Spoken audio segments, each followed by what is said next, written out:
You were not an accident. You were a decision. Sit with that before reading anything else. Sit with the shape of those words and notice what happens in your chest when you stop fighting them. There is a part of you that has spent years asking why. Why me? Why this assignment? Why this body, this family, this history, this particular weight that keeps pressing down on the part of you that just wants to live a quiet life? And every time the question came up, you answered it with the smallest version of yourself you could find. You said it must be a mistake. You said someone else would have done it better. You said you must have wandered into a calling that was never meant for you. You have been auditing your own existence for so long that you forgot existence was not something you have to qualify for. You were a decision, not a guess, not a draft, not a placeholder while the real one was being prepared somewhere else. You were chosen with the same care that a master builder uses when selecting the keystone of an arch, the one stone the entire structure rests on, the one that cannot be swapped out, the one that was cut for that specific weight in that specific space. You are that stone. You have been that stone since before the first breath, and your life has felt heavier than other lives, not because something is wrong with you. It is because something is right with you. Wait here is the calling. Calling here is the proof. Hear that. Wait is the proof. A kind of quiet happens when a soul finally hears the truth about itself. It is not loud. It does not arrive with thunder. It settles like dust settles after a long wind, finding the corners of every room you forgot to clean. Let it settle now. Let questioning stop for the length of these words. You have been asking why for so long that you do not know how to receive the answer. So receive nothing. Just listen. Unworthiness has been the architecture of your inner life for too long, an illusion that needs dismantling stone by stone so that something real can be built on the foundation that was always underneath. First, understand that the voice telling you that you are not enough is not your voice. It never was. It came from somewhere else, and you have been hosting it for so long that you confused it with your own thinking. That voice operates in a way so familiar to you. It sounds like reason. It sounds like humility. It sounds like being realistic about who you are. But realism does not feel like that. Truth does not feel like that. Auditing your worthiness, that voice sounds reasonable because it has rehearsed inside you for years. It knows your soft places. It knows where to apply pressure. Listen to how it speaks. It says things like, "Who do you think you are?" It says, "Look at your past." It says, "Look at your failures. Look at your weaknesses. Look at the people who walked away from you. Look at the projects you started and could not finish.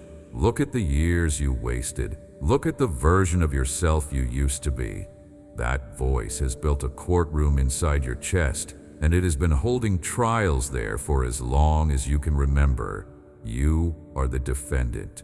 Prosecuting you is the voice. There is no defense attorney. There is no judge willing to dismiss the case, so the trial just keeps running, day after day, season after season, and the verdict is always the same. That courtroom is closed. Your case is dismissed. You were never the defendant. You were the heir all along. Unworthiness tricks you into believing the question of whether you deserve to be here is a question worth asking. It is not a question worth asking. It was never a question.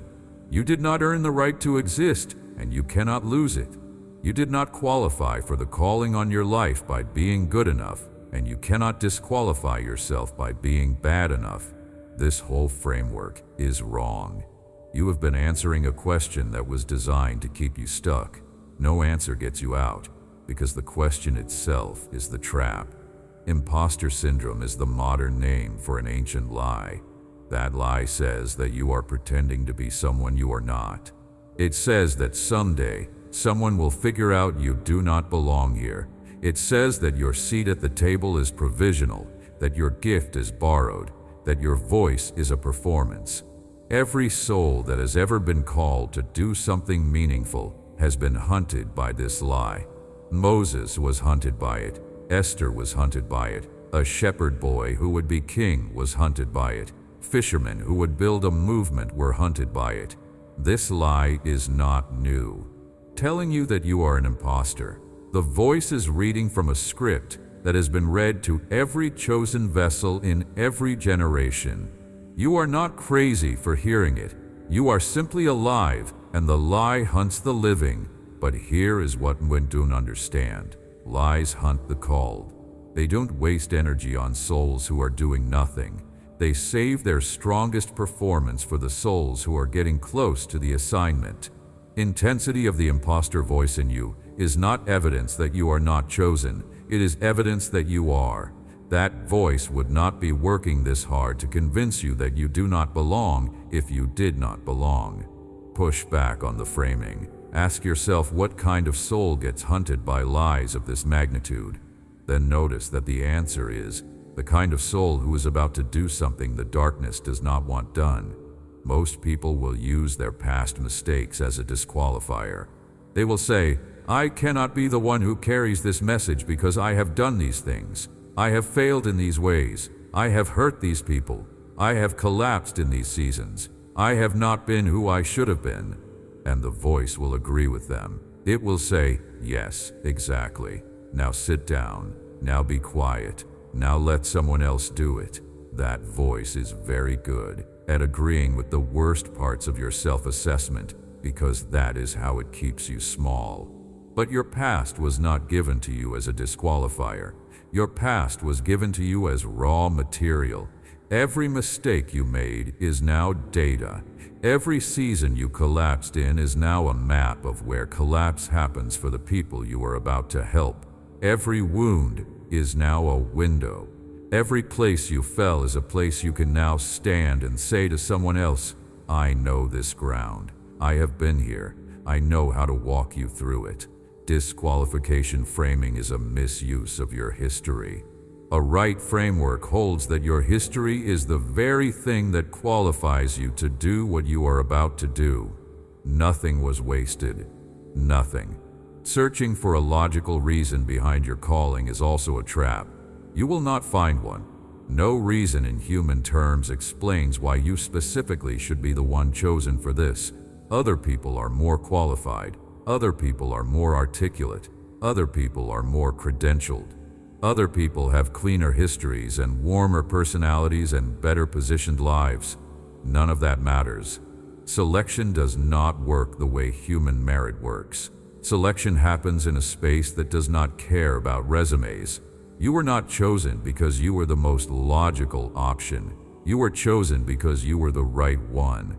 Those are two different things, and the difference is everything. When you stop trying to find the reason, peace begins. Peace is not the answer to the question. Peace is the dropping of the question. Some questions are dissolved, not answered. Why you instead of someone else is one of those questions. It dissolves the moment you stop demanding an explanation and start accepting an assignment. Your seat is yours. Your work is yours. Any voice that says it should not be is lying. Sit down in the seat. Pick up the work. Notice what your body is doing as you read this. Notice if your shoulders just dropped a quarter inch. Notice if your breathing slowed. That is what truth feels like in a body that has been carrying lies. Your body recognizes truth before the mind does. Your mind is still running through objections, still building arguments for why you should not believe what you just heard, still running the courtroom, but your body already knows. Trust the body for 1 minute. Let the mind catch up later. You were not an accident. The decision was made before there was a sky, and it is still standing. Something else is worth saying about the nature of the imposter voice, because that voice is craftier than most souls realize. It does not always present itself as cruelty. Sometimes it presents itself as wisdom. Sometimes it sounds like a voice of caution, telling you not to overstate your role, not to put yourself forward, not to claim too much. That voice can sound spiritual. It can sound humble. It can sound like the right thing to listen to. And the soul, wanting to be humble, wanting to be careful, wanting not to be one of those people who overestimate themselves, listens. Listening keeps the soul small. Smallness keeps the work undone. Real humility does not look like the voice of the imposter. Real humility looks like a soul that knows what it is for and gets on with it. Real humility is not constant interrogation of one's own worthiness. That is anxiety dressed up in spiritual clothing. Real humility is willingness to do the work without making the work about you. A soul running a constant courtroom about its own worth is not humble. It is self-absorbed. Constant self-examination is a kind of inverted pride. Pride that takes the form of unworthiness rather than the form of arrogance, but pride nonetheless, because both forms make the self the center of the conversation. Step out of the conversation about yourself.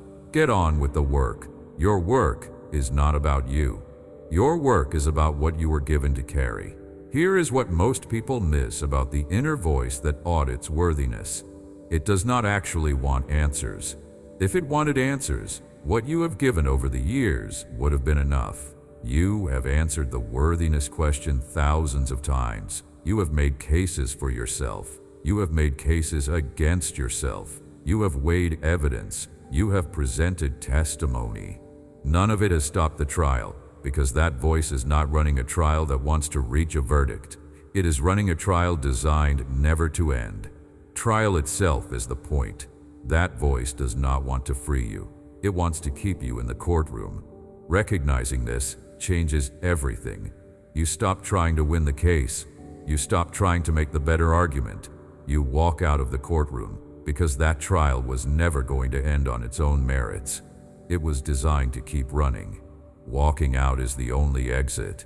A phrase has been waiting for you, and it is the phrase that the rest of this message will turn around like a key turning in a lock. That phrase is the weight of eternal intent. Hold those words. Carry them with you through the next sections. They are not poetry. They are mechanics. They describe how you came to be standing in the exact life you are standing in. Eternal intent carries weight, which means that nothing about your existence is casual. Your placement in this generation, in this geography, in this body, in this family, none of it is filler. None of it is the universe shrugging and putting a soul somewhere because it had to put a soul somewhere. No shrug exists in the design of you. Your design is the result of a decision that took eternity to make and a moment to execute. You are the execution of an idea that has been forming since before form existed. This is what it means to be precision engineered. That word, engineered, is important. Engineering is what happens when intention meets material. An engineer does not throw materials together and hope for a result. An engineer chooses each component for its specific properties, knowing exactly how those properties will interact under load, knowing where stress will gather and where it will be redirected, knowing resonance frequencies of every part and how they will harmonize or fail. An engineered structure is not random. It is a calculation, and you are an engineered soul. When the engineer chose your particular combination of strengths and weaknesses, the choice was not approximate. It was exact. Your exact mix of sensitivity and toughness is the mix the assignment requires. Too much sensitivity and you would break under what you are about to carry. Not enough and you would not be able to feel what the people you are about to help are feeling. Your ratio is right. It was always right. Your own discomfort with your sensitivity was not insight into a flaw. It was misreading the design. Same goes for every other contradiction in you. How you can be both fierce and tender. How you can be both restless and patient. How you can be both private and called to speak. How you can be both soft-hearted and tough-minded.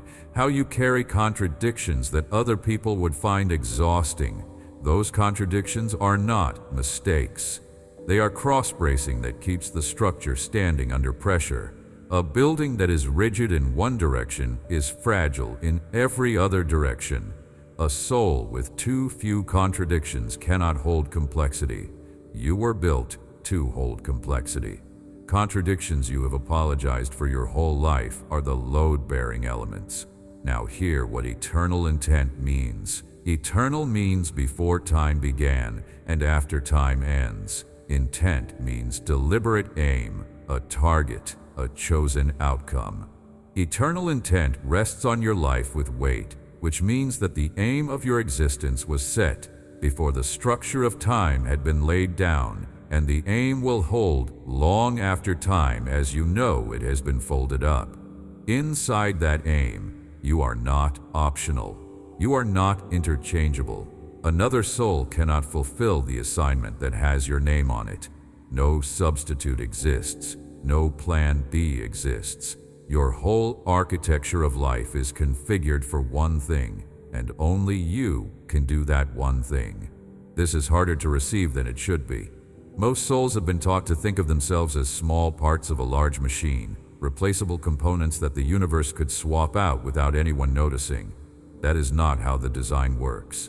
Design here is more like a body than a machine. A body has cells, and yes, cells are replaced, but a body also has organs, and organs are not interchangeable. A heart is not a kidney.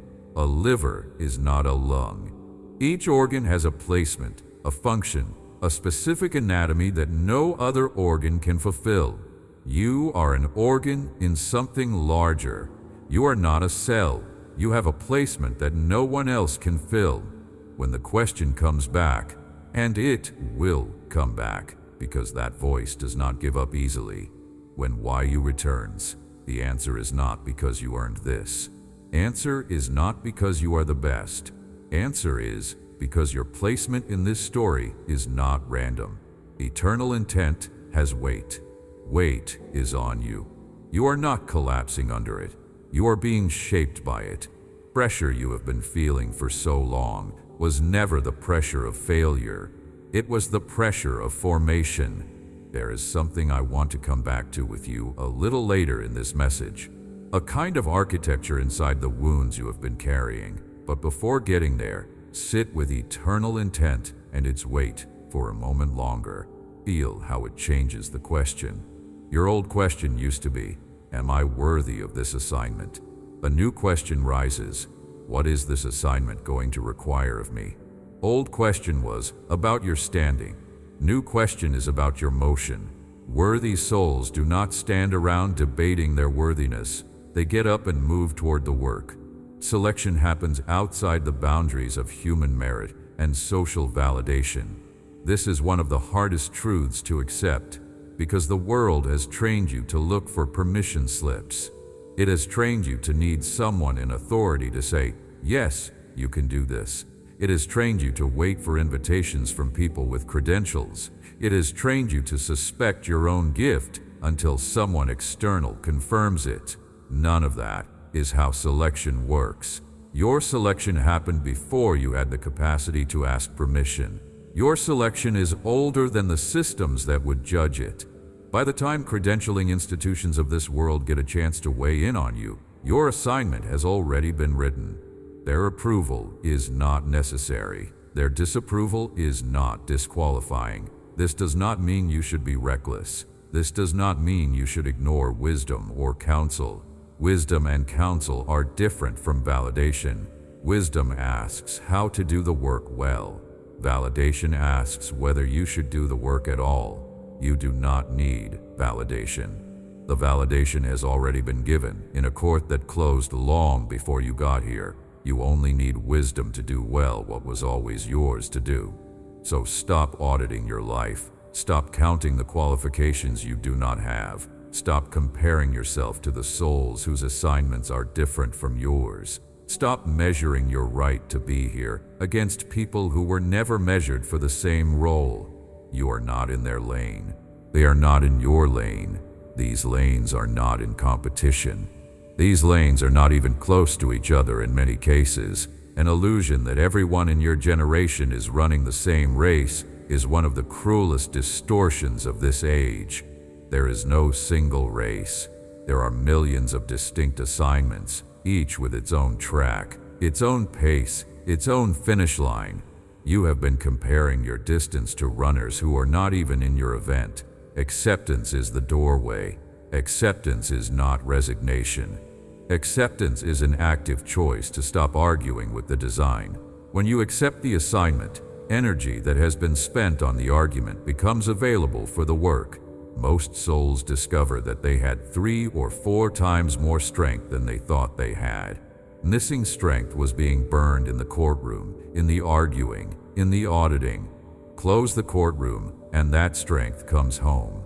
Suddenly, there is room to actually do what you were designed to do.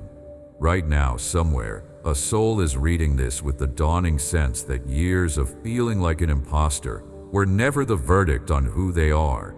That soul is feeling something shift. If that is you, let it shift. Do not resist the shift. This shift is not asking you to feel suddenly confident. This shift is asking you to feel suddenly placed. Confidence is a feeling. Placement is a fact. You can be placed in a calling and still feel uncertain. Feeling uncertain about a calling does not move you out of it. Placement is not a feeling. Placement is the bedrock the feelings happen on top of. Breathe with me. 3 slow breaths. In through the nose, out through the mouth. Notice what just happened in your chest. You are still here. You are still in the seat. Your seat is still yours. There is a particular kind of soul that hears words like these and immediately starts to negotiate. Negotiation goes like, okay, but what about this thing in my history? Okay, but what about this failure? Okay, but what about this period when I was nothing like the soul you are describing? That negotiation is the imposter voice trying to find a side door back into the courtroom. That voice knows direct refusal of the truth is too obvious, so it negotiates. It accepts the general principle and then tries to install exceptions. Exceptions are how it stays alive. Refuse the exceptions. There are no exceptions. This principle does not have small print. It says you are the one. It does not say you are the one except for the years when you weren't, except for the choices that disqualified you, except for the people you let down. A principle is a principle. Either you accept it as a whole, or you go back to running the trial. Most souls have spent so long running the trial that walking away from it feels disorienting. That disorientation is real. There is grief in giving up a courtroom you have been operating for years. Your courtroom was familiar. It gave structure to the anxiety. It made the anxiety feel productive. Without the courtroom, what does the soul do with the anxiety? That is the actual question. Anxiety does not disappear the moment the courtroom closes. Anxiety has to be redirected. Redirection takes practice. Anxiety, when it has nowhere to put itself, will try to reopen the courtroom. Redirection is the practice of saying, no, that question is closed, and bringing the energy that was going into the question into the next small action of the day. Over time, the anxiety quiets. It does not quiet because it has been answered. It quiets because it has been outgrown. A different kind of life on the other side of the courtroom does not depend on the courtroom for its structure. That life is what was waiting for you the whole time. Eternal intent does not feel like burden when its weight is carried by a soul that has accepted it. It feels like alignment. There is a difference between carrying a weight you have refused and carrying a weight you have received. Weight you have refused crushes. Weight you have received becomes part of how you stand. Soldiers know this about armor. Mothers know this about babies. Athletes know this about their own bodies. Carpenters know this about their tools. Weight is integrated into the body of the carrier. It does not press down, it anchors. Anchoring stabilizes everything else. Without the anchoring, the soul drifts. With the anchoring, the soul finally has somewhere to stand. Eternal intent is your anchor. You have been treating it as your problem. It is your stability. Your scars hold an architecture, and this is the next thing to understand. where the real reframe happens. You have been treating your scars as evidence. You have been pointing to them as proof of why your life cannot be what you sense it could be. Scars on your soul, scars on your relationships, scars on your trust, scars on your hope, scars on your body. Every one of them has functioned in your inner narrative as a counter-argument to the calling. You have said, "Look at this scar. This is why I cannot do that. Look at this damage. This is why someone else should be the one. Look at this brokenness. This is the reason I should stay small." Your scars are not the counter-argument. Your scars are the credential. Hear that carefully, because it is one of the things that gets misunderstood the most. Scars are not romanticized. Pain that made them was real. Seasons that produced them were not gentle. Harm done to you was not in itself a gift. No spiritual logic turns harm into something nice. But a different kind of logic, redemption, takes what was done to you and integrates it into something the harm itself could not have produced. Harm is not the gift. Integration is the gift, and only you have access to the specific form of integration your specific scars enable. Think about what a scar actually is. A scar is the body's record of a wound that healed. Skin that grows over a deep cut is not the same as the skin that was there before. It is denser. It is more durable in some ways and more sensitive in others. It carries a memory in its very structure. A scar is the place where the body said, "I will not stay broken here," and built itself something stronger than what was lost. A scar is healing made visible. Your soul does the same thing. Places where your soul was wounded did not stay wounded. They were rebuilt. Rebuilding is not always pretty. Sometimes the rebuilt places are tender for years before they integrate, but they integrate. And when they finish integrating, the soul has tissue in those places that did not exist before. New tissue, different tissue. Tissue that knows how to bend in ways the original tissue did not know how to bend. That tissue has properties the original tissue did not have. A soul that has scars has capacities that an unscarred soul does not have. This is not a consolation prize. This is a real difference in what the soul can do. Specific pain points of your past have created in you a unique frequency. Frequency is the right word, because what we are talking about is not a story you tell. It is a tone you carry. People who have walked through a particular kind of darkness can recognize each other across rooms without saying a word. A frequency in their presence resonates with the same darkness in someone else and lets that someone else know. Here is a soul who knows what I have known. This frequency does not have to be performed. It does not have to be explained. It just is. It is in the way you listen. It is in the way you sit with people who are suffering. It is in the silences you do not rush to fill. It is in the questions you do not ask because you already know the answer would be too painful to put into words. This frequency is real, and only people who have walked your particular ground will carry it. You have been told, sometimes by yourself, that your scars make you damaged. That is not the truth. Truth is that your scars make you specific. Damage and specificity are not the same. A piece of equipment that has been calibrated for a precise function looks like a piece of damaged equipment to someone who does not know what it was calibrated for. They might say, "This is missing pieces, this is dented, this has been worked on," but a calibrated piece is not damaged. It has been brought into a precise relationship with a particular task. Looking at it without knowing the task, you cannot tell calibration from damage. You have spent years looking at your own life without knowing the task, and you have called calibration damage. It is not damage. It is the most precise calibration you have ever undergone, and you went through it for a reason that is finally about to make sense. Move from the victim mindset of "why did this happen to me" to the strategic mindset of "what did this build in me?" That single shift is the difference between a soul that stays stuck and a soul that walks forward. Victim mindset is not a moral failure. It is what happens to a soul that has never been given a different framework. When the only framework available is, why me? Why this? Why so much? A soul will return to that framework over and over, because the human mind needs frameworks the way the body needs bones. Without a framework, experience collapses into chaos, so a soul holds on to the why me framework even when it stops being useful, even when it has stopped producing any insight, because the alternative feels like having no framework at all. A new framework is not, that did not hurt. A new framework is, what got built.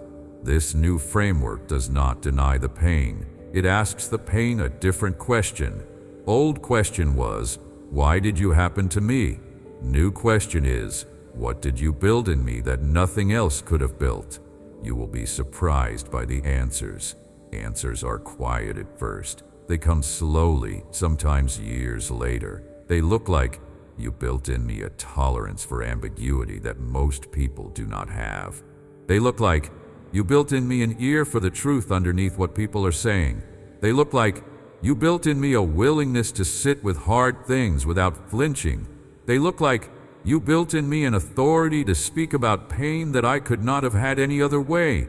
These capacities are the materials of your assignment. Your assignment requires them. Your assignment cannot proceed without them. And the only way they could have been built in you was through what you went through. There was no shortcut. There was no version of your life where you got the capacities without the cost. You may wish there had been. There was not. Your capacities were forged. Forging requires fire. Fire was the fire. And what came out of the fire is the soul that is reading these words right now. Some of what you went through was not just hard. Some of it was unjust. There is a difference between hardship that simply happens and harm that someone deliberately caused. You may carry both kinds. Both kinds get integrated, but integration looks different. With hardship that simply happens, integration is mostly between you and the structure of life. With harm that someone caused, there is a third party, and integration involves what to do with the memory of that party. This message is not going to tell you to forgive on a timeline that is not yours. Forgiveness is its own slow work, but what this message will say is that even the harm someone caused you cannot stop the integration. Their harm becomes part of the material you build with. They do not get to determine what you build. They only get to determine what they handed you. What you do with what you were handed is between you and the design. Design is bigger than them. They will not get the last word. You might be asking, but what about the scars I cannot trace to anything redemptive yet? What about the wounds that still feel raw? What about the parts of me that have not been integrated? Part of this is going to feel slow, and that slowness is not a sign of failure. Some integration takes years, some takes decades, some happens in seasons you cannot control. A fact that some of your scars have not yet revealed their architecture does not mean they will not. Some structures only become visible from the inside when you are far enough along to see them. Trust the slow work. Integration is happening even when you cannot watch it happen. Right now, somewhere, a soul is being told by its own inner voice that the scars it carries are too much, that the damage was too deep, that the rebuilding cannot fully happen. That voice is wrong. Rebuilding can happen. Rebuilding has happened to souls who walked through worse. Rebuilding will happen for you. Do not let the voice convince you that your scars are the exception to the rule. They are not the exception. They are the rule. They are the most ordinary thing about a chosen soul, carrying marked places that became sources of capacity. Put your hand on your chest. Feel the rise and fall under your palm. That is a body that has been through everything you have been through and is still here. That body has been keeping time for you. It has been waiting for you to come back to it. Come back to it now for one moment. Come back to the simple fact of being alive in a body that has held everything and is still holding. That is your architecture. That is your proof. Let me tell you what most miss about the architecture of scars. It is not just that scars hold capacity, it is that scars hold authority. And authority comes from having been somewhere. That authority cannot be borrowed, it cannot be studied, it can only be earned by passage through. Souls who have not been through the dark places can read about them, can speak about them, can theorize about them, but souls who walked through them carry an authority that the others do not. People sense the difference instantly. A room goes quiet in a different way when a soul who has been there speaks, compared to when a soul who has only studied speaks. Difference is felt before it is named. That difference is the authority of the integrated scar. You carry it. You did not ask for it. You earned it the only way it can be earned, which is by going through what you went through. This authority is not a position. It is not a title.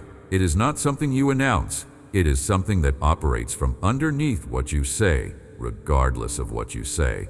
People who need it will receive it. People who do not need it will not even register it. That is appropriate. Authority here is for the people who need it. They will find you. You do not have to announce yourself. You only have to be available. Availability is the assignment. Most souls overcomplicate this. They think they have to build platforms and broadcast their authority to a wide audience. Sometimes assignments include platforms. Often they do not. Often assignments are for one room at a time, one conversation at a time, one soul at a time. That is not a smaller assignment. Depth of the impact is measured by what changes in the souls who encounter you, not by how many they are. Sometimes one soul changing changes a generation, because that one soul carries the change forward in ways nobody can trace. There is also the question of the unintegrated scar. Some scars are not yet integrated. Some are still raw. Some still bleed when touched. This is normal. Integration is not a single event. It is a long process, sometimes lifelong. Do not be discouraged that some scars have not yet revealed their architecture. They will, or some will integrate without ever revealing it, and you will discover only later that they were doing their work even when you could not see them doing it. An unintegrated scar still has dignity. It is not a sign of failure. It is a sign that the work is ongoing. Be gentle with the parts of yourself that are still in process. Not every wound becomes a scar on a timeline that suits you. Some take years longer than others. Slow ones are not less important. They are sometimes the most important, because the slowness is teaching something the fast integration could not teach. Notice also that scars connect you. This is one of the deepest functions of having walked through what you walked through. You are now connected, in ways the unwounded are not, to a wide and quiet community of souls who have walked through similar dark places. You will recognize them when you meet them, and they will recognize you. Recognition does not require words. It is a kind of subterranean handshake. A hand goes underneath the surface of small talk and meets another hand that has been through the same kind of dark, and a kind of bond forms that is older than the conversation. You are not alone in your scars. You belong to a company. That company is wide. It includes many you will never meet in person who have walked through what you walked through and are walking forward with their own integrated capacity. You belong to that company. That company has work to do that no one else can do. You are part of that work. Now to the place of waiting, because waiting is the next thing to understand. You have been in seasons of silence that felt like punishment. You did not know what that silence was doing. You assumed it was a sign of your insignificance. You assumed it meant you had been overlooked. You assumed it meant the calling on your life had been canceled, or had passed you by, or had been redirected to someone more deserving. You filled the silence with these assumptions because you did not know what else to do with it. Silence is one of the hardest things for a human soul to sit with. A human soul wants signal. A human soul wants noise that says, you are seen, you are remembered, you are still being addressed. When the noise stops, the soul panics. But that silence was not absence. That silence was the highest intensity preparation a soul can undergo. That silence was the place where the character was being forged that would later carry the assignment. If the assignment had been handed to you before the character was forged, that assignment would have destroyed you. Silence was protection. Silence was the time during which the structure of your interior was being built strong enough to bear the weight of what you would later be asked to carry. Without silence, there is no carrying capacity. With silence, capacity is built. Silence was not punishment. Silence was construction. Something in the human soul wants to be launched. It wants to skip the slow seasons. It wants assignment to start now, recognition to come now, impact to be felt now. That want is not wrong, but it is uninformed. A soul that gets launched before the character has been forged becomes a public spectacle of collapse. History of every generation is full of these collapses. Souls who were given platforms before they had foundations, given voices before they had wisdom, given followers before they had self-knowledge. They went up fast and came down faster, and the impact of their fall harmed the people who had trusted them. Waiting that protected you from being one of them was not cruelty. It was care. A sovereignty is operating in your waiting that you have not been able to see from where you have been standing. Sovereignty means that nothing in the waiting has been wasted. Every quiet day, every overlooked effort, every meeting that did not happen, every door that did not open, every yes that did not come, all of it has been gathered. None of it was lost. A soul that did not understand what was happening in the waiting could not benefit from understanding it. Understanding was not required. Trust was the only requirement, and even when your trust was thin, the work continued without your full cooperation. You did not have to believe in the construction for the construction to happen. You only had to keep showing up for the day. Every day you showed up, even with diminished faith, was a day your structure went up another inch. Waiting is also where wrong assignments fall away. There are versions of your calling that you would have signed up for in earlier years if they had been offered. Looking back, you can see that those versions would have been disasters for you. They would have been too small, or too fast, or too public, or too aligned with what other people wanted from you, instead of what was actually yours. Waiting was protection from those wrong assignments. Doors that did not open were doors that should not have opened. Yeses that did not come were yeses that would have cost you more than they were worth. Waiting filtered the assignments. By the time the right one arrives, you will recognize it, because everything wrong about the wrong ones will have been clarified through their absence. A particular pain in the waiting that the soul carries is the pain of feeling forgotten. This is the deepest cut of the silence. It is one thing to be told no. It is another thing to be given no answer at all. A no at least confirms that someone heard the question. Silence offers no confirmation. Silence makes you wonder if the question was even received, so you ask again, and silence holds, and eventually the soul concludes, I must not have been heard. I must not be visible. I must be invisible to whoever was supposed to be listening. That conclusion is wrong. Silence was not the absence of listening. Silence was the depth of the listening. Some prayers are answered with words. Some prayers are answered with circumstances, and some prayers are answered with formation, with a slow, inward shaping that does not look like an answer at the time, but that is, in fact, the most thorough answer of all. A prayer that you wanted answered with circumstances was being answered with formation. You were not being ignored. You were being built. Silence was the construction site, and you were not allowed to see the construction because watching it would have changed it. Some kinds of formation only happen in the dark. Bring light to them too early, and formation stalls. Connect this to your quietest moments. Seasons when you felt most invisible were the seasons when the deepest work was being done. Seasons when you had no audience were the seasons when your interior was being calibrated. Seasons when you felt most like you were wasting your life were the seasons when nothing was being wasted at all. Look back. Notice the pattern. Notice how often the silent seasons preceded the breakthroughs. Notice how often the depths preceded the heights. There is a rhythm to it that becomes visible in retrospect. Rhythm is not random. Rhythm is the rhythm of formation, and formation always precedes the assignment. There is also a teaching in the waiting about pace.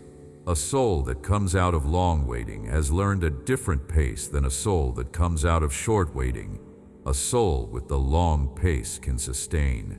It can stay in difficulty without burning out. It can stay in commitment without flaming up and flaming out.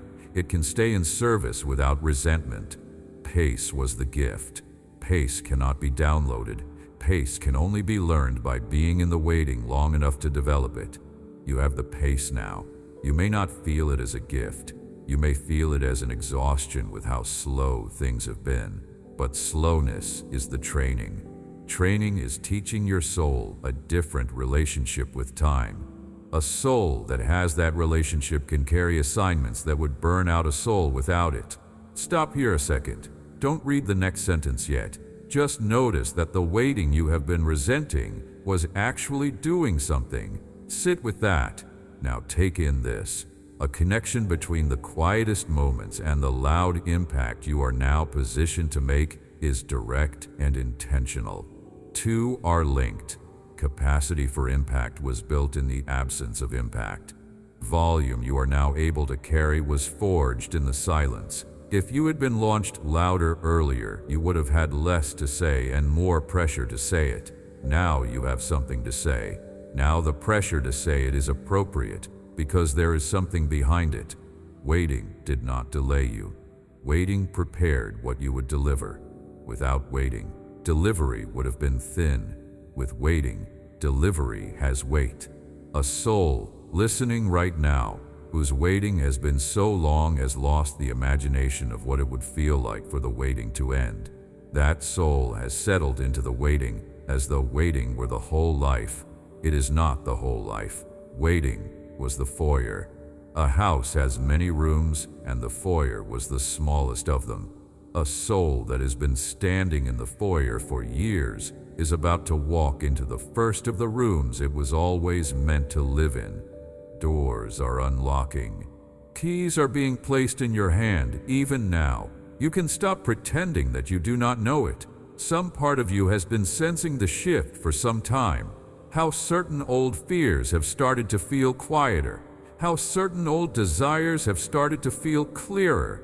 How the silence itself has begun to change texture, less heavy, more pregnant. These are not random. These are early signs that formation is reaching its completion and the assignment is moving into position. Waiting is not what your life is. Waiting was what your life was. A turning is happening in the verb tense. Notice the verb tense. It is the most subtle indicator of what is changing. Trust is built in long waiting, not by big events. It is built by the small repetition of showing up to a day that did not seem to want you. Trust gets built one quiet morning at a time. You did not feel it building. You felt the boredom, the discouragement, the wondering whether anything would ever break. Underneath all of that, trust was building. Trust built that way is unbreakable. It has been tested. It has gone through enough quiet days to know that it does not depend on the days being loud. A soul that has that kind of trust can be sent into anything. It does not need encouragement to keep going. It can keep going without encouragement because keeping going has become who it is. That capacity was not given to you. It was developed in you. Developing took the years it took. Years were not wasted. Capacity is permanent now. How grace operates inside the waiting is also worth saying. Grace does not always feel like comfort. Sometimes grace feels like the strength to take one more step when you want it to stop. Sometimes grace feels like the absence of the catastrophic collapse you were sure was coming. Sometimes grace feels like the smallest mercy at the end of a hard day, a small kindness from a stranger, a moment of quiet that did not have to come, a single thought that broke through the noise and reminded you that you were not alone. These were not random. These were grace. Grace is often retroactive in its visibility. You see it later. In the moment, you missed it. Looking back, you see how often it was there, how it kept you upright, how it made the difference between collapse and continuation. Waiting was full of grace. You did not feel it as grace. You felt it as the bare survival you were doing. Bare survival was grace. Without it, you would not have survived. With it, you did. That is grace. Most people think waiting is about endurance. It is partly about endurance, but endurance alone produces a tired soul. Waiting that produced what is now in you was not just endurance, it was endurance plus formation. Formation is what makes the endurance worth what it cost. Without formation, you would have endured for nothing. With formation, you endured into something. That something is what is about to be released through your life. Release is not delayed. Release was waiting for the right moment, and the right moment is approaching. You will recognize it when it arrives. Some part of you is already recognizing it, even before it has fully arrived. That part of you is right. Waiting also taught you something about other people. You learned, while you waited, who showed up. You learned who left. You learned who said the right things and disappeared. You learned who said nothing and stayed. You learned who could carry their own weight in the dark and who could not. You learned who would lend you weight and who would only take. None of that learning was wasted. Discernment you now carry about who to trust, who to invest in, who to keep close. That discernment was sharpened in the long waiting. Without it, your assignment would be ruined by the wrong people. With it, you can build with the right ones and recognize the wrong ones early enough to keep them from doing too much damage. Discernment is the gift the waiting gave you about other souls. Use it. Trust what you learned. Lessons were paid for in real time. Whisper this back if you can, with the smallest voice. I trust the formation. I trust the waiting. I trust what was built. You do not have to feel it fully. Saying it begins the cooperation. Cooperation is what allows the next thing to start. Next thing is already starting. You are inside the next thing now. A waiting room has a door, and that door is opening, and you are already moving through it whether you can see the motion or not. Trust the motion. Motion is real. Sovereignty of the waiting room means that the room itself was being managed, not abandoned. Someone was in the room with you the whole time. That room had a presence in it that was not your own. A hand that has been on your shoulder through every year of the silence is not a hand you imagined.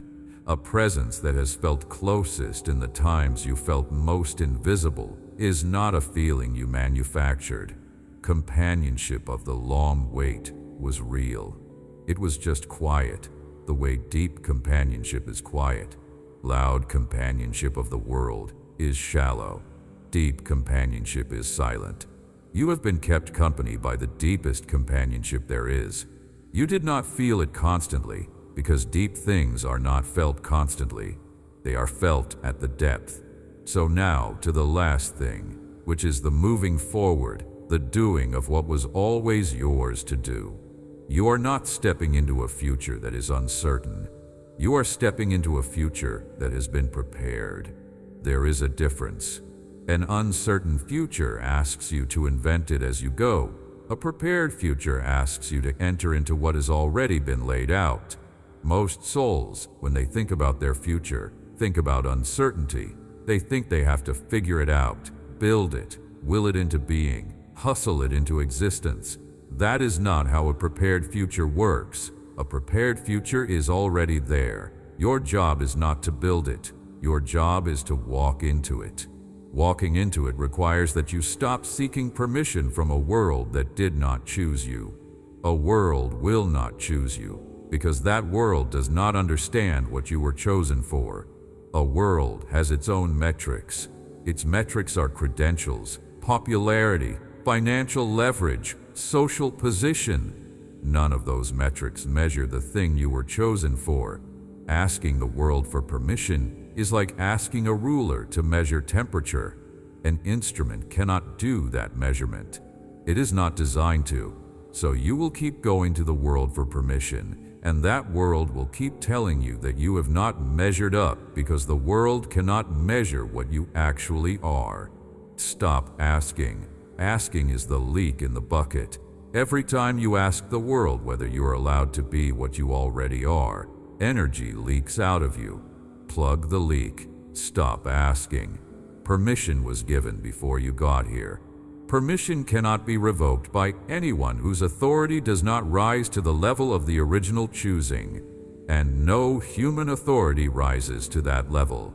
You are functioning under an older authorization than any system on earth can revoke.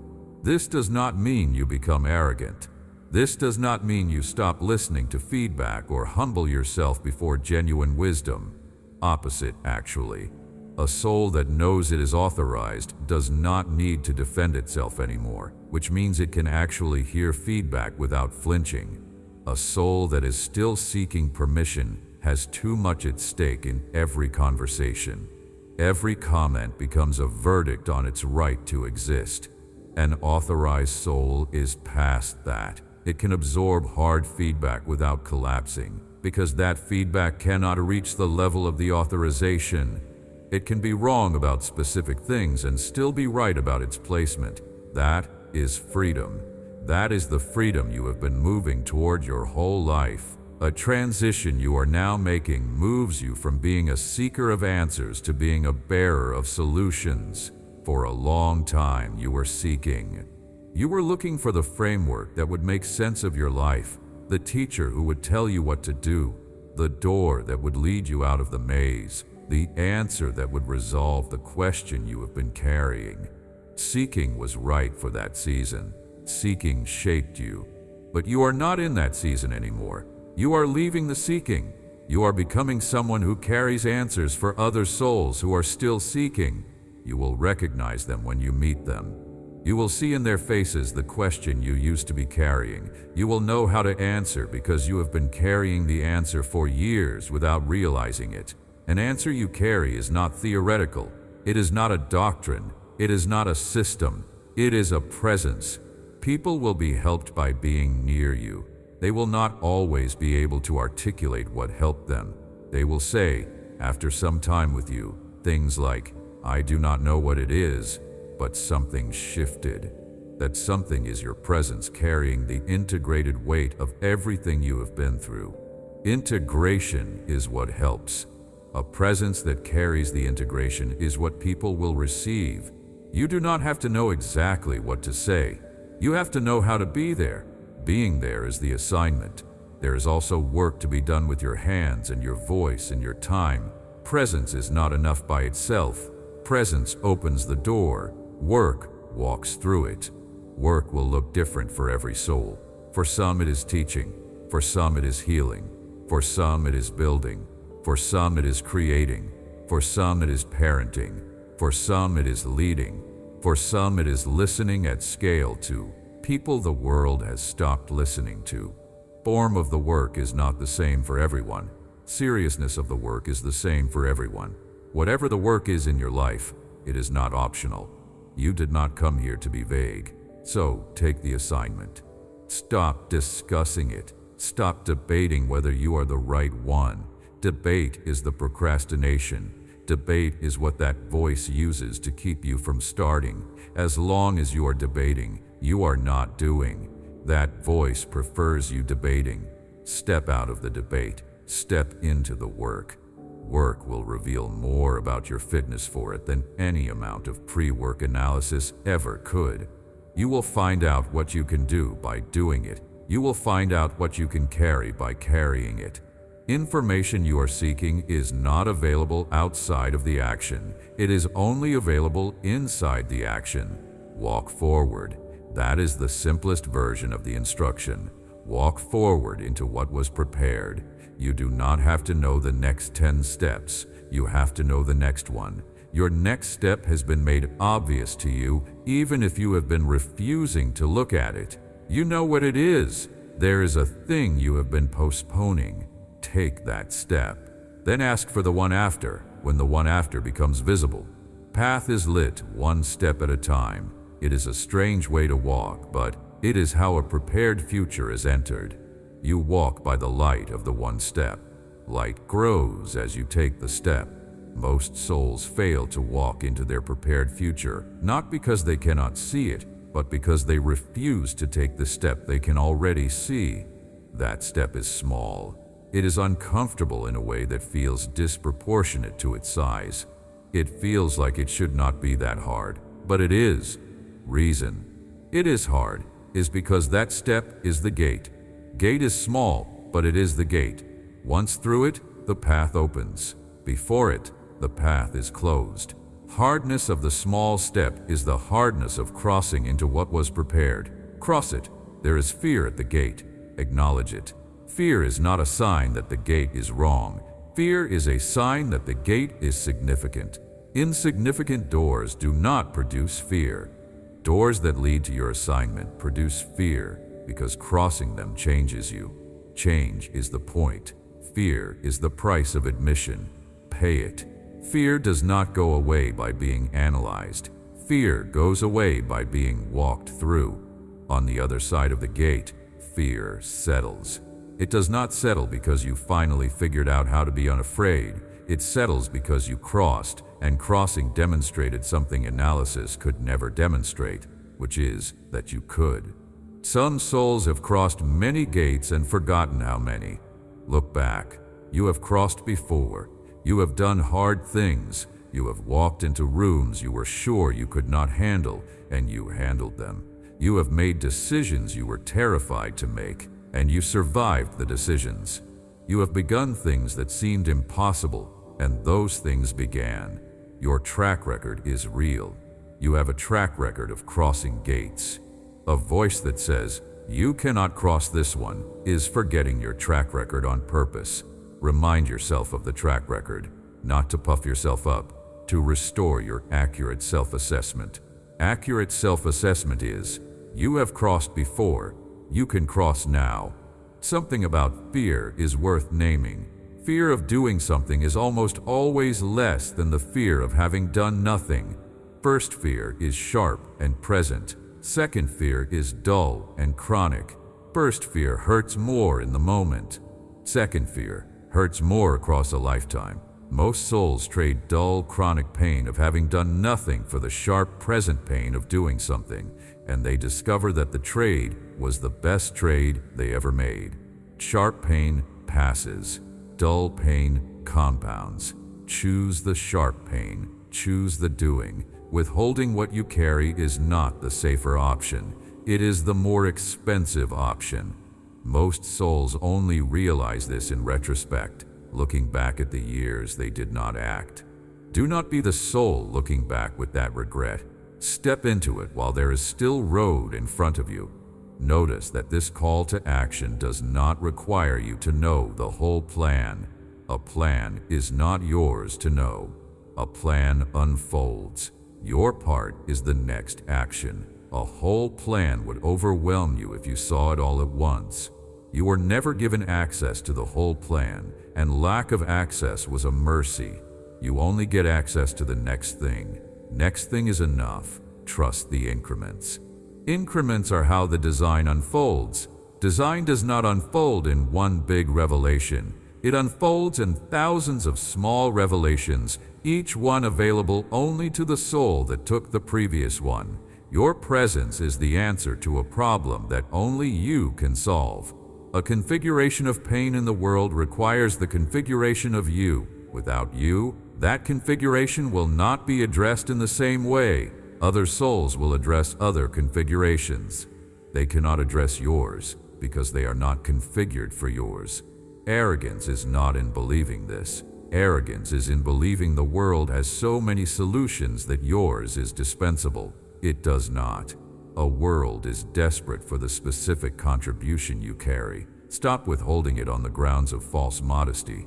False modesty is not humility. False modesty is fear with a respectable mask. Humility is doing the work without making the work about you. Fear is refusing to do the work because you are too focused on whether you are worthy. Do the work. Make it about the work. Here is the way a divine mandate operates inside an ordinary life. It does not arrive with trumpets. It arrives with an invitation that looks small. Someone needs help with something you can do. A door opens that you could walk through. A question asks itself in your chest that wants an answer. A name comes to mind that you should call. A piece of writing wants to be written. A conversation wants to be had. A mandate is in those small moments. Most souls dismiss them, waiting for something more dramatic. Drama is not coming. A mandate was always in the small invitations. Take the small invitations seriously. They are how a mandate executes itself in the texture of a real life. There is also the matter of consistency. A mandate is not executed in one heroic act. It is executed in long faithfulness to small daily acts that compound. Heroes get the headlines. Faithful souls get the results. Choice of which one to be is yours. Choose the faithful one. Faithfulness will outlast heroism every time. A heroic act burns out. A faithful soul keeps going. Keeping going is what produces the structure that lasts. You were not built for one heroic act. You are built for a long arc of faithful work. Settle in for the arc. That arc is your life. Most of it will not look dramatic. All of it will count. Pay attention also to who you serve. A mandate is not for self-glorification. It is for the lifting of other souls. Every action inside the mandate has a direction, and that direction is outward. Inward-facing action is not the mandate. A mandate looks at other people and asks, "What does this soul need that I might be able to give?" Asking is not sentimental. It is functional. You were built to give. Withholding what you were built to give creates a kind of internal pressure that no amount of self-care can resolve, because that pressure is not from a need to receive. Pressure is from an unreleased capacity to give. Release the capacity. Find the souls who need what you carry. Give. Pressure resolves through giving, not through more receiving. This is one of the deeper mechanics of the human soul that most do not understand. Receiving is not the cure for what ails you. Giving is. Receiving is rest.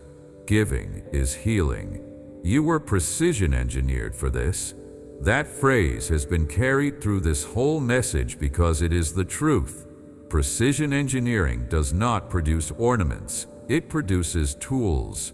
Tools are made to do something. You are not an ornament. You are a tool in the highest meaning of that word. A precise instrument made for a precise function. Use the instrument. Do not let it sit on a shelf because you are afraid you might use it wrong. An instrument was made for use. Pick it up. Eternal intent rests on you with weight, and it does not crush you, because that weight was calibrated to your specific load capacity. You can carry it. You have always been able to carry it. Your fear that you could not was the lie that kept you from trying. Try now. Trying is not failure. Trying is the assignment. Whether you do it well or poorly is between you and the long arc of your formation, which is not finished, which will never be finished, which will keep refining you for as long as you are alive. You do not have to do it perfectly. You have to do it. Doing it imperfectly is doing it. Not doing it because you are afraid of imperfection is not doing it. Your choice is between doing imperfectly and not doing. There is no third option in which you do it perfectly. That option does not exist for any soul, ever. Stop waiting for the option that does not exist. So step forward. Step into what was prepared. Step into the work. Step into the presence you carry. Step into the assignment that has had your name on it from before there was time. Your seat is yours. Your work is yours. Capacity has been built. Waiting has done its work. Scars have done their work. Silence has done its work. Everything that was supposed to prepare you has prepared you. There is nothing else to wait for. There is no more permission to seek. There is no more qualification to gather. Qualifications were finished long ago. Your starting line is right where you are standing. You were a decision. That decision is still standing. That decision is you. Execution of the decision is the rest of your life from here forward. There is no version of the rest of your life in which you are not the chosen carrier of what you carry. So carry it. Carry it imperfectly. Carry it with fear sometimes and with confidence other times. Carry it with rest in between, because rest is part of carrying. But carry it. A world has been waiting for you to carry it. Other souls have been waiting. Your gift's configuration has been needed in this exact season. This season is here. This configuration is you. A soul reading these words is feeling something break open. If that is you, do not close it back up. An opening is not a wound. An opening is a door. Walk through. Another soul reading these words is feeling resistance, finding reasons to push back on what has been said. That resistance is the voice that has run the courtroom for years. It is not your friend. It does not have your interest at heart. It has its own interest, which is to keep you small. Notice the resistance. Do not obey it. Another soul reading these words is exhausted. Exhaustion is real. Rest is allowed. Rest is part of the work. Waiting taught rest. Use what the waiting taught. But do not confuse rest with retreat. Rest is in service of the next step.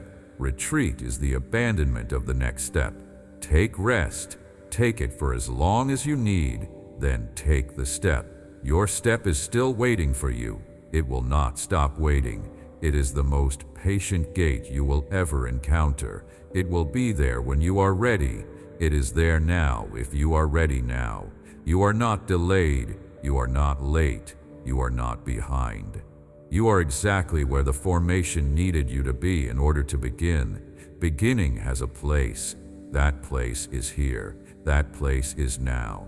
That place is the body and the breath and the life you actually have, not the life you imagined you would have, not the life that the comparisons demanded you produce, not the life of someone whose track was different from yours. A life you actually have is the launch pad. It was always going to be the launch pad. Dissatisfactions you have felt with it were misreadings. You were reading the launch pad as a failure when it was the launch pad. So, launch. Not in the dramatic sense the word usually carries. Launch in the small, daily, faithful sense.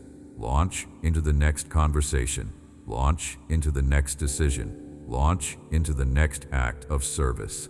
Launch into the next refusal of the voice that says, you cannot. Launches add up. Launches are how the assignment unfolds. Most souls expect the assignment to be one big launch. It is not. It is thousands of small launches, layered, accumulated, integrated, that over time produce a life that has done what it was sent to do. You will do what you were sent to do. You will do it. Not perfectly, not without doubt, not without setbacks, not without seasons of feeling like you are doing none of it well. Through all of that, you will do it. Because doing is not finally about how you feel. Doing is about who you are. Who you are has been settled. Walk forward in the settled identity. A settled identity does not require the feelings to cooperate. Feelings will cooperate eventually, in some seasons more than others, but they are not the engine. Settled identity is the engine. Eternal intent is the fuel. Architecture of your scars is the chassis. Waiting forge the design. Walking is now. Before letting these words go, one more thing remains to say, and it is the simplest of all. You are loved.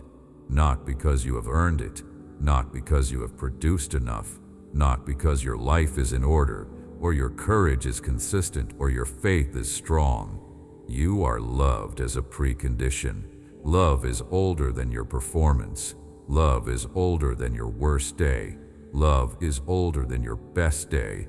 Love is the soil out of which the assignment grows. Your assignment is not separate from the love. Your assignment is one of the forms the love takes. Love built the soul. Soul carries the assignment.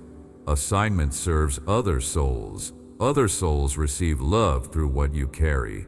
This whole thing is love, from beginning to end. You have been thinking of it as a job. It was always a love story. It is still a love story. That love story is not finished. You are in the middle of it. Walk forward inside the love story. Love is not separate from the work. Love is the work. Work is the love. Two have always been one thing. Now go. Going does not have to be loud. Going does not have to be impressive.